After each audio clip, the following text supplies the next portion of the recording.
ইন্টারনেটের মাধ্যমে আমি পূরণ করেছি, এই বিষয়গুলো আমাদের অনেকেই জানে না, ছেলেরা জানে। এখন গভর্নমেন্ট চাচ্ছে আমরা মেয়েরাও যেন এই বিষয়গুলো ভালোভাবে বলতে পারি, জানাতে পারি। আমরা যারা অসরকারি অফিসে চাকরি করি, আমাদেরকে কিন্তু মেয়েদেরকে আলাদাভাবে ধরে ধরে ট্রেনিং দিয়েছে।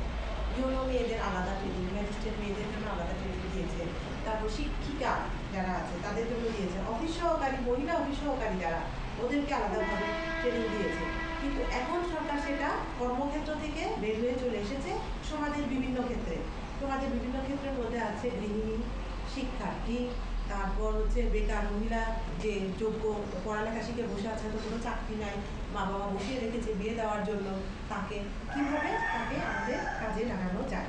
তো এই যে বিষয়গুলো আমরা এখানে কার মাধ্যমে জানবো, শুধুমাত্র সরকার থেকে যে জানবো তা তো না, সরকার তো একা সবাইকে বোঝানো সম্ভব না। এই জন্য সুশীলনের মতো এনজিও যারা আছে, কিছুদিন পরে হয়তো আমাদের কাছে আরেকটা এনজিও চলে আসবে যে কাজ করার জন্য, যেমন একটা ছিল টিএমএসএস ছিল, মহিলাদের আউটসোর্সিং এর জন্য বলিয়েছে সমভাষাতে যতটুকু জানি।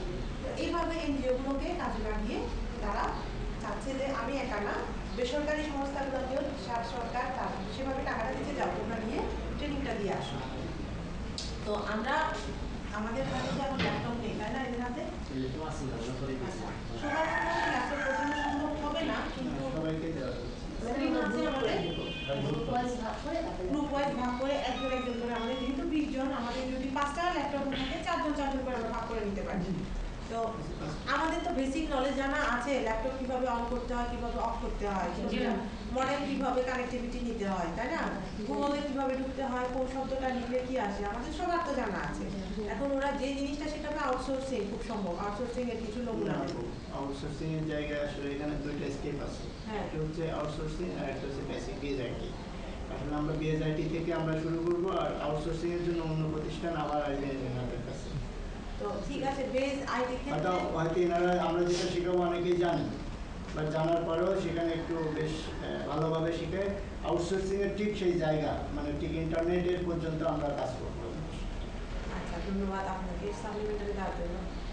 যে বেসিক আইটি যেটা আছে, আমরা আমি নিজে শিখেছি, কিন্তু সরকারি কাছ থেকে প্রশিক্ষণ নিয়ে হলেও প্রথম প্রাথমিক পর্যায়ে যা শিখতাম হয়তো না বুঝে এটা কি দিলে এটা আসবে এটা জানতাম, কিন্তু যখন ট্রেনিং নিয়েছি তখন বুঝতে পেরেছি যে এটার পেছনে কেন ওইভাবে সাজানো হয়েছে সফটওয়্যারটাকে।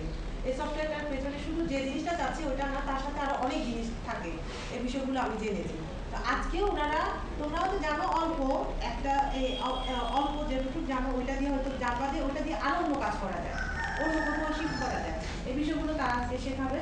আর আউটসোর্সিং এর জন্য ওনারা বলবো যে আরেকজন আসবেন, কিন্তু আউটসোর্সিং এর ট্রেনিং নেওয়ার জন্য যতটুকু যোগ্য হওয়া দরকার আমরা এই ট্রেনিংটার মাধ্যমে এটা শিখে নেব। তো আজ কতক্ষণ পর্যন্ত একটা ক্লাস আজকে? আমরা ছিল 4টা পর্যন্ত। মাঝখানে ব্রেক দিবে কখন?